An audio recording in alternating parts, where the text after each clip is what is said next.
Our third session today, we're going to talk about occupations, and we're specifically going to talk about inheriting occupations from father to son. Pegg is going to be our example for this particular session, but we can really apply these types of skills and research techniques just about any occupation across the country. If you haven't been here yet for one of our sessions today, allow me a minute to introduce myself. My name is Jen Baldwin. I'm the research specialist for Findmypast, that thing Ag has never heard of before. And we are very excited to have you with us this afternoon and joining us at this wonderful estate hosted by the National Trust. How many of you have a gamekeeper in your family tree? A couple, okay, not bad. How about an agricultural laborer? Oh yeah, that's what I thought. How about a domestic servant? Yep.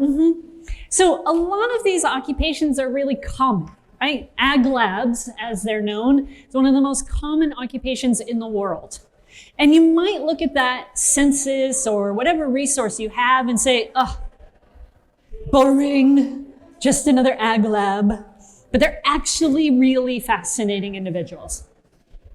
We're going to start with the death of Sir Vauncey Harper Crewe, who in his will left part of his estate to several of his employees, including Agathos Pegg. Of course, Ag and Vauncey were buddies, right? He wasn't just their gamekeeper. They explored nature together, and Ag is responsible personally for many of the birds and other kind of specimens of the collection that Vauncey became famous for. In his will, he leaves 100 pounds to Ag Pegg, quote, for those many years of collecting specimens together. Pegg is, of course, one of a long line of family to work on the estate as gamekeeper. Now, Ag Pegg was not hard to find. He's quite a lively character. In the newspapers across his life, actually, he really shines through in the history of the community. Kind of a beacon for Calke Abbey, especially in his more famous years. Decades of stories to tell. And in fact, in this larger article that you're looking at on the screen, he actually says, don't take a photograph of me. I'm not the important one. Take a picture of my animals. And which is why you see that photo in the middle. Most of these articles concentrate on his work as a gamekeeper, of course, but there are those several other mentions of his activities outside his role. We won't focus too much on that. He was head gamekeeper here for 66 years, and of course, a long line of gamekeepers before him. In fact, 240 years of Pegg family gamekeepers. But we can't really understand Ag's story without first understanding his role as gamekeeper, but also, it wasn't just his job. It was his entire life. It was who he was. It was his personality. And understanding that job means understanding kind of this vast experience that he brings because of these 240 years of knowledge that's been passed down to him from father to son. Ag is, of course, this beloved local character, but there's so much more to him. So in order to understand Ag, we really need to understand the men who came before him. Ag's father was Agathos Pegg, born in 1840, and his father was William. We're going to talk a lot about Augustus before we get to Ag, to kind of introduce this concept of understanding the circumstances around something, what we probably think of as a simple occupation. So Augustus is the son of William and Elizabeth. He was baptized on the 1st of September, 1839 in Norfolk, nowhere close to here. William is listed as a shoemaker, not a gamekeeper. And there's a good reason for this. The role of gamekeeper in this family was inherited. So what does that mean? The person who has the job has to die before you can take it, because that job is occupied, right?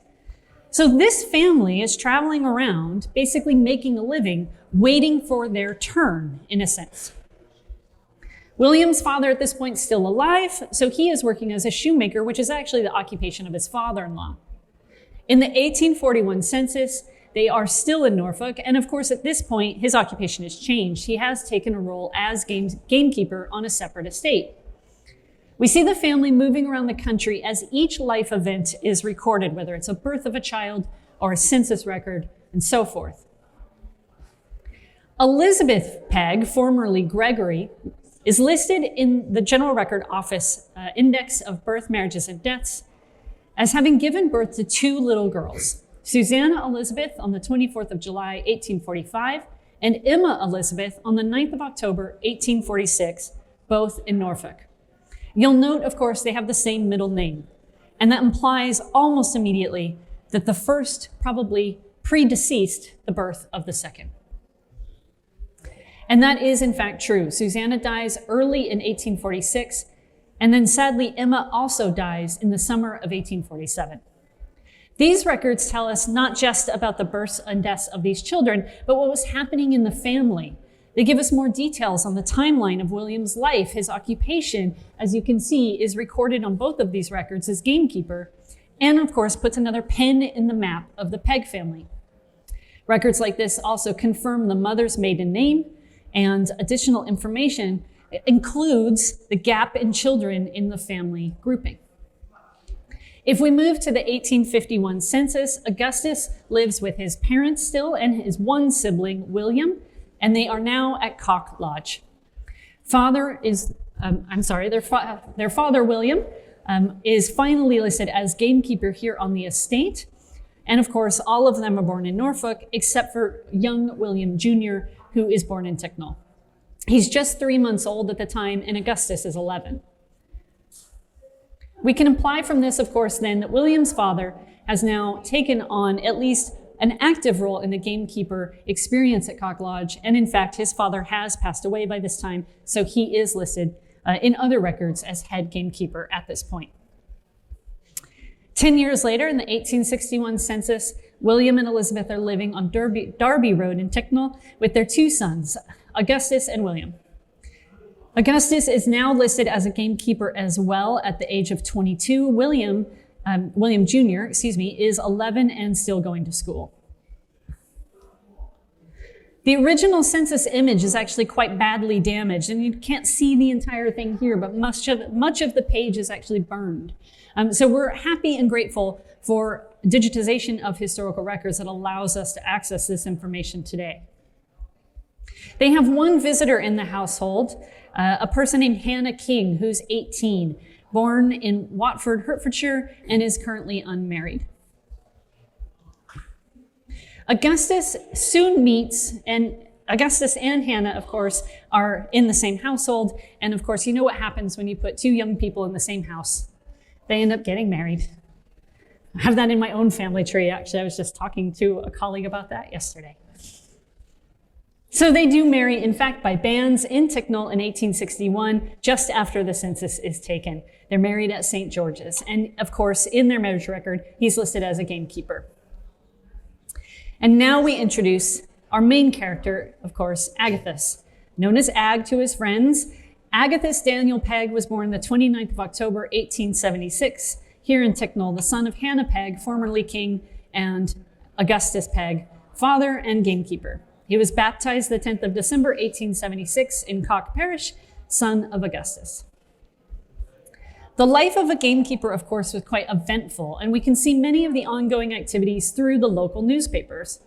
While it may not have been unusual for any average gamekeeper across the country, the combination that we have here of a small community, of thriving local paper that lasts for centuries, and kind of the estate itself and the notoriety of the estate makes for frequent articles being published in the paper. Events such as this one from 1879 are well documented, which includes both William Pegg and his son, as well as his brother and nephew to Agathos Pegg. In this instance, a quantity of hay was set fire, the property of Sir John Harper Crewe. This arson attempt in the stables leads to serious charges and a trial in which Augustus testifies. The 1881 census has the Pegg family actually in Worcestershire. Augustus is listed as an unemployed gamekeeper at this point at the age of 41. And with him are Hannah, his daughter Emily, Agathos, and Lottie. In 1882, daughters Lottie Sarah Pegg and Amanda Hilda Pegg were baptized on the 13th of August in Wiltshire. Lottie was baptized at the age of 4 years old, but Amanda was just a baby. So they did baptize later, probably because of their need to move around. The 1891 census places the family at Pegg's Lodge on Benton's Lane in Ticknall. They have 3 children with them: Agathos, who is a scholar, Lottie, age 12, and then Amanda, their young daughter.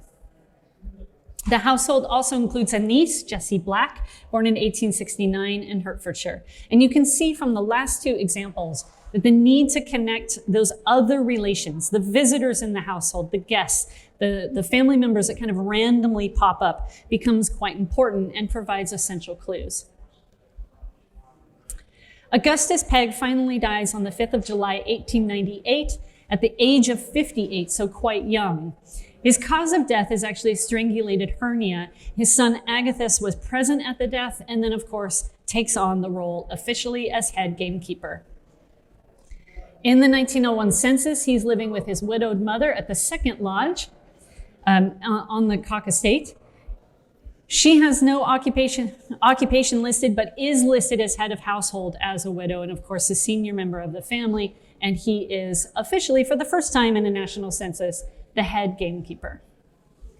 During this period, Ag wasn't the only member of the Pegg family working as a gamekeeper. Of course, Samuel Pegg was head gamekeeper at nearby Chesterfield, which you see in the newspaper article in the background. Meanwhile, Ag is really starting to develop his skills and his well-earned reputation. Seen here participating in the 1905 Melbourne Fanciers Open Show hosted by the Melbourne Fanciers Association, where he received Best Hard-Feathered Bird in Show, Best Bantam. I'm not actually sure what that is, I'll be honest. Special prizes included first place in 2 categories. Ag marries 2 years later to Mary Houghton. The 1911 census places the family at the Middle Park Lodge, and the household now includes a couple of children as well. Finally, in 1921, where our story really kind of begins and ends today, Agathos is living at the lodge in Ticknall, which would remain his home until his death. He is enumerated as 43 years of age, head gamekeeper, and with him are his son, Augustus William, age 17, assistant gamekeeper, and his wife, Mary, 41. I forgot to put my circle up. From the 2 families that we have really covered through census records and a handful of newspaper articles, what we find is not 240 years of gamekeeping history in one place. We find many years of moving around the country to several different locations. If you put all of these events on a map, you end up seeing how far they had to go to actually keep themselves in a good condition and employed while they await the inheritance of their role. You can easily from this map see how necessary it was to move away while you're, again, waiting for your father essentially to vacate that role. It sounds a little bit morbid maybe, but that is the reality of an inherited occupation. Gamekeepers traditionally managed estate lands for the families they worked for and worked to prevent poaching, eradicate pests, control predators, and rear and release game birds. They were considered one of the elite in the village hierarchy. They actually had quite a social status, below the squire and rector, but above a physician or a schoolmaster. Gamekeeping often ran in families. This is very common. The Pegg family is not unique in that capacity. And of course, your training began early, learning the skills from your father. That deep knowledge of wildlife and, quote, ways of the countryside was essential, as were long hours. And you can see some statistics from the various census, some of which we've talked about. In 1851, with just over 7,500 gamekeepers in England and Wales, moving up to 1911, where we have over 17,000 gamekeepers in England and Wales. This is a popular occupation throughout the entirety of the Victorian era. Now, some of those pests that we talked about are well documented, we'll say. They like to talk about the rodents and the other animals that they were trying to get rid of. Gamekeepers fought more than poachers, of course, traditionally managing estate lands for the family, working to prevent poaching, eradicate these pests and predators, as well as the game birds that they used for their employers. So we see hawks, cats, the rats and squirrels. This example is actually from an entirely different estate in Ireland, but it does give you a sense of what they were doing and combating, if you will, during their time on each estate. Of course, they had an especially difficult relationship with poachers, and most poaching was done for survival, not for sport. So we see these tensions repeatedly here on the estate at Calke Abbey, including this event in 1857, which Ag told us about at the beginning, when a gang of 15 or 16 poachers faced off with 7 gamekeepers, causing several serious injuries and rewards offered of up to 100 pounds for information.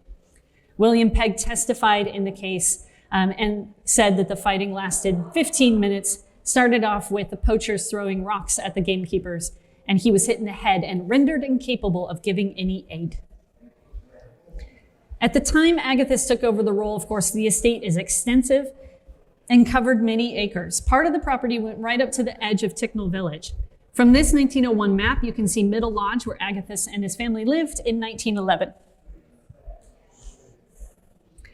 I like maps. Maps are like one of my best friends. So we have a couple maps to show you because maps are great. This is a very modern map. This is actually from the definitive map of let me say that again because I messed it up. Definitive map of Derbyshire. That's better, right? Sorry about that. But it really gives you a sense and an idea of the quality of the estate, the footpaths across the estate. Even though this is a modern view, those footpaths have existed for a very long time. And what Ag and his gamekeeper staff were walking on are the same paths that you all walk your dogs on today, in many cases. It showcases really how these men had to work and cover so many acres in the course of their regular routine on their average day or week.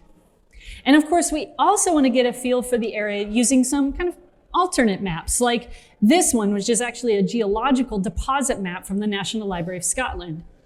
The Peggs worked obviously above ground, but you can easily discern where the limestone was and thus where the animals would not necessarily be because of the work happening to pull that limestone out of the ground. The village of Ticknell, of course, and a good share of the Calke Abbey estate are sitting on large deposits of limestone with areas of shale and other materials surrounding. As a result, there's a tradition of mining in the area. We all probably know that, and the estate would have profited from that mining, but it does mean that there is work in those areas and thus probably not very much activity on behalf of the gamekeepers. Now, if we analyze kind of the history of these two men, father and son, through a series of records, newspapers, and studying kind of all these generations and all the events of the family tree, we have a much greater understanding of Ag's life. His passion for his outdoor pursuits, his personality, these all shine through right at first glance. But it's not until we really look at all of the available angles that we see the full picture. And I think this chart really puts it into perspective. Augustus was in the role for just 7 years, but Ag spent 65 years as head gamekeeper here. It's a pretty substantial difference between father and son. So that one of those original newspaper articles we started with, right? A headline showing 66 years of gamekeeping. Kind of depends on how you do the math there, depending on when he was born. It's fine. Showcasing that service to the estate. But what we finish with is much more powerful and impactful, right? We have a much bigger story than just what this article leads us to believe of a solid 240 years on the estate. He did so much more than that, and so did his father. This inherited occupation, of course, is just one example of many situations like this across the country. Fathers commonly trained their sons in their trade. Sons would often work alongside their fathers even as they reached adulthood. And that occupational mobility that we tend to think about was actually really slow and gradual. This period, firmly believed by the Victorians themselves, was thought to be one of open barriers, right? Low entry points. You have the ability to pull yourself up into the next rank of society and the status. But it isn't actually that way. It was a very slow and methodical process of occupational mobility. So when we are researching, we need to consider that the most likely scenario is really the one that's probably the one that comes with the most common sense, right? The easy answer is almost always a good start. Because we're all humans, and humans are kind of lazy, to be honest, right? We don't like to make things difficult for ourselves, so why would our ancestors do that? We're looking for patterns and routines that we can be informed of, not just by our family's habits, but also by what history tells us. Now, we started this by asking you how many of you had agricultural laborers in your family tree. So let me give you a quick example when it comes to inherited occupations in that category of work as well. Fairly routine tasks of the agricultural laborer, but this was a learned trade, typically passed from father to son. In this case, this is a completely different family, but the father is teaching his daughter, Isabella, as an agricultural laborer. And that is not something that we would typically think of in the modern period. We tend to think of laborers in the Victorian period as men, or boys even, but girls were very much a part of the agricultural laborer culture. In fact, agricultural laborers was really a distinct way of life. It was a choice. In many cases, it has been studied and historians have shown that it was an occupational career path, not something that someone was forced into by circumstance. They often worked on an annual contract as a core group of laborers, and then they had a few transient workers kind of on the sides during certain parts of the year. In certain areas of the country, we can study the habits and tendencies of agricultural laborers, right? In Eastern England, it was more transient and casual, but in the West and North, it was a little bit more structured. Agricultural labor and skills are not just the thing they fell into, they are occupations that are passed through families. Right, so to kind of summarize just a little bit, let me check my time. Yep, we're good. We talked a little bit about occupations and how they're passed from father to son, but we have to keep an open mind. We cannot just assume that when it says gamekeeper in the newspaper article or on the census record, that that's everything there is to that story. So tracing that occupation is something we want to think about from an inherited role, but we also want to explore the industry as well to understand the variation of that occupation. We want to investigate the generation before and after the person we're most interested in, have a fuller understanding of their experience. We need to be open-minded and seek out records outside of your suspected county or local area. They may have needed to go completely to a different part of the country. And of course, you want to utilize tools like the Findmypast tree, the timeline, newspaper content, and more to understand their ancestors, your ancestors, as they progressed through their life.